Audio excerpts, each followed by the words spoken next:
أعوذ بالله من الشيطان الرجيم.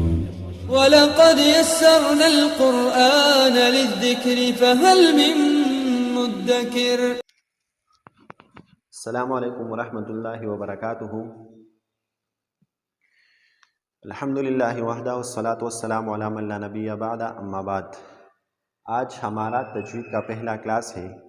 اس میں ہم تجوید کی تعریف اور اہمیت کے بارے میں پڑھیں گے، اور اس کے ساتھ ساتھ ترتیل کے بارے میں ہم بھی پڑھیں گے کہ ترتیل کیا ہے. تو سب سے پہلے ہم آتے ہیں تجوید کی طرف کہ تجوید کا لغوی معنی کیا ہے، اس کا اصطلاحی معنی کیا ہے. تو تجوید کے لغوی اور اصطلاحی معنی سے پہلے ہم لغوی اور اصطلاحی معنی میں فرق بتاتے ہیں کہ لغوی اور اصطلاحی معنی میں فرق کیا ہے. تو عربی زبان کے جتنے بھی حروف ہیں، ڈکشنری میں اس کا ایک یعنی لغت یا ڈکشنری میں اس کا اپنا ایک مخصوص معنی ہوگا، اور وہ معنی عام ہوگا، ہر چیز اس میں شامل ہوگا. لیکن جب اصطلاحی تعریف آتی ہے تو وہ اس کو مخصوص کرے گا. جیسا کہ عربی زبان میں صوم، روزے کو کیا کہتے ہیں؟ صوم. تو صوم کا معنی ہے اپنے آپ کو بچانا. جب صوم کا معنی ہم ڈکشنری میں یا لغت میں دیکھیں گے تو اس کا ایک معنی یہ بھی ہوگا کہ اپنے آپ کو بچانا، اپنے آپ کو بچانا. لیکن کس چیز سے اپنے آپ کو بچانا؟ پتھر سے اپنے آپ کو بچانا، اسی طرح اور چیزیں ہیں اس سے اپنے آپ کو بچانا.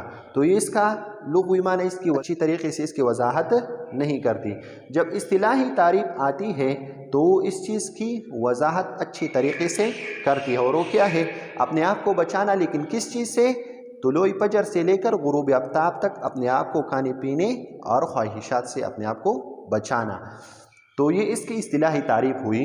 تو لغوی تعریف عام ہے، بہت سے چیزیں اس میں شامل ہوگی، لیکن جب اصطلاحی تعریف آتی ہے تو اس کو خاص کرتی ہے. اسی طرح حج ہے. حج کا لغوی معنی ہے زیارت کرنا. زیارت کرنا کس چیز کی زیارت کرنا؟ جب اصطلاحی تعریف آئے گی تو بیت اللہ کی زیارت کرنا، بیت اللہ کی زیارت کرنا اور وہاں پر مخصوص مناسک کو ادا کرنا. تو اصطلاحی تعریف جب آتی ہے تو اس چیز کی وضاحت کرتی ہے اور اس چیز کو ایک چیز کے ساتھ خاص کر دیتی ہے، ایک چیز کے ساتھ خاص کر دیتی ہے. بیت اللہ کی زیارت کرنا، ہر چیز کی زیارت کو حج نہیں کہتے، حالانکہ ڈکشنری یا لغت میں حج کا لغوی معنی ہے زیارت کرنا. تو اب ہم آتے ہیں تجوید کی طرف. تجوید کا لغوی معنی کیا ہے؟ اس کا اصطلاحی معنی کیا ہے؟ تجوید کا لغوی معنی ہے تحسین الشیء، کسی چیز کو عمدہ اور خوبصورت بنانا، کسی چیز کو عمدہ اور خوبصورت بنانا. اب آپ کو پتہ چلا کہ کس چیز کو خوبصورت بنانا یا کس چیز کو عمدہ بنانا. تو جب اصطلاحی تعریف آئے گی تو آپ کو وضاحت اس بات کی کرے گی کہ قرآن کریم کو یا اس کے حروف کو یا اس کے مخارج کو، جیسا کہ اس کی تعریف سے اس کی بھی زیادہ وضاحت ہوگی. التجوید، تجوید کیا ہے؟ وہ ادا الحروف، یہ حروف کو ادا کرنا کس چیز سے؟ من مخارج الخاصہ، اس کے مخصوص مخارج سے. جیسا کہ حروف الہجا کی تعداد 29 ہے، ہر حرف کا اپنا ایک مخرج ہے، ہر حرف کا اپنا ایک مخرج ہے، وہ اس مخرج سے ادا ہوگا. جیسا کہ با ہے، دونوں ہونٹوں کو ملانا، فا ہے، نچلے ہونٹ کو اوپر دانتوں کے سرے سے لگانا. تو یہ ہر حرف کا اپنا ایک مخرج ہے، اس مخرج سے یہ حرف ادا ہوگا. تو تجوید کیا ہے؟ وہ ادا الحروف، قرآن کریم کے جتنے بھی حروف ہیں، حروف تہجی ہے، اس کو اس کے مخارج سے، مخصوص مخارج سے ادا کرنا. اسی طرح ہر حرف کا اپنا ایک صفت ہوگا، بعض باریک ہوگا، بعض موٹا ہوگا، تو اور بعض صفات لازمی ہوگا اور بعض عارضی ہوگا.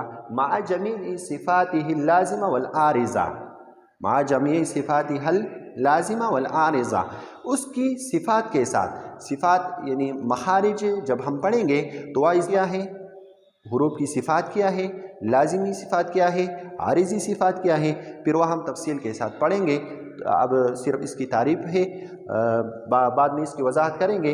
بسہولت و بغیر کلفت، سہولت کے ساتھ بغیر تکلیف کے.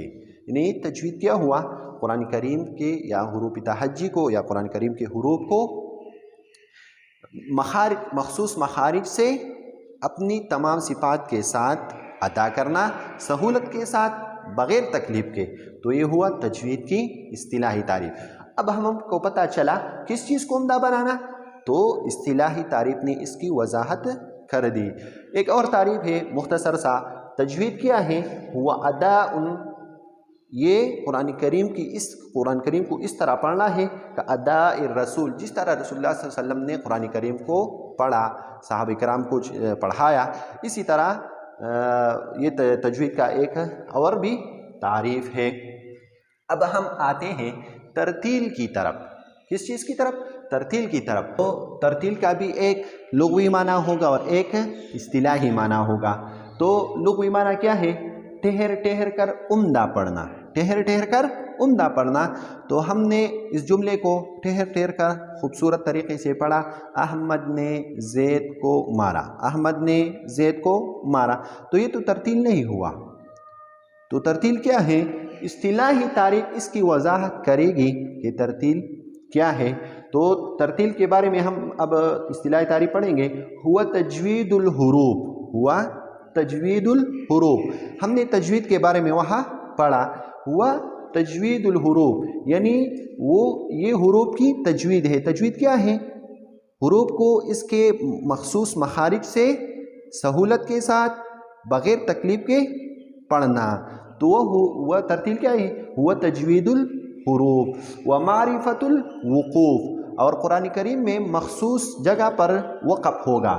اگر ہم نے اس جگہ پر وقف کرنا ہے تو کیسا کرنا ہے اور کس جگہ پر وقف کرنا ہے۔ تو لیکن ہم اس جملے کو دیکھیں گے، اٹھو مت بیٹھو۔ جب ہم یہاں وقف کریں گے، اٹھو مت بیٹھو، اور جب ہم یہاں وقف کریں گے، اٹھو مت بیٹھو، تو دونوں متضاد جملے ہوئے۔ اسی طرح قرآن کریم کے موقف کی جگہ کے بغیر جب ہم وقف کریں گے تو اس کا معنی بدل جائے گا، اس کا معنی بدل جائے گا۔ اس لیے وقف کو پہچاننا بھی بہت بہت ضروری ہے۔ تو وقف کیا ہے؟